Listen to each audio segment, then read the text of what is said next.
खुलुमबाय लोगोफोर, आं दिनै दोंसे खन्थाइ लानानै फैदों। खन्थाइनि मुं आंनि गोरोन्थि नोंनि।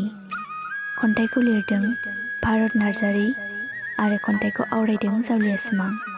फैदो बिदिब्ला बिथांनि खन्थाइखौ खोनासंलांदिनि। आंनि गोरोन्थि नोंनि। जिउआव सानफ्रोमबो मानो बिदि, नोंबो आं बादिनो ना सना। नोंनि आंनि सिमां दङमोन, नाथाय मानो बिदि?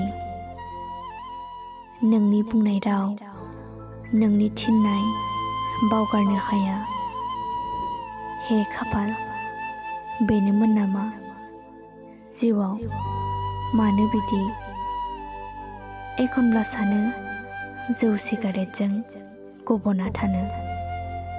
एखनब्ला सानो जिउआव थांना थाना जेबो मुलाम्फा गैला। हे खाफाल, नोंनो आंनि रानिमोन, नोंनो आंनि मोदायजोमोन। दङमोन नामा जिउआव आंनि गोरोन्थि नोंनि मोदै? सानस'नो हाया, मोनहास' हाया, जायहा मेगनाव मोदै दं बेसो बुजियो। जायहा खुसि बेहासो मिनियो। नों सानदोंना सना आंदि मानो बिदि? आंनि गोरोन्थि नोंनि मोदै।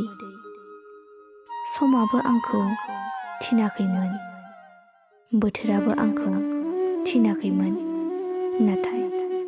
नाथाय मानो बिदि? हे खाफाल, आंनि गोरोन्थि नोंनि मोदै। एसेनोसै, गोजोन्थों। भिडिअखौ मोजां मोनदोंब्ला लाइक, शेयार आरो कमेन्ट खालामदो। लोगोसे जोंनि जावलिया सिमां इउटिउब चेनेलखौ साबस्क्राइब खालामदो आरो फेसबुकआव नायदोंब्ला जोंनि जावलिया सिमां फेसबुक पेजखौ लाइक, फल' खालामदो। एसेनोसै, गोजोन्थों।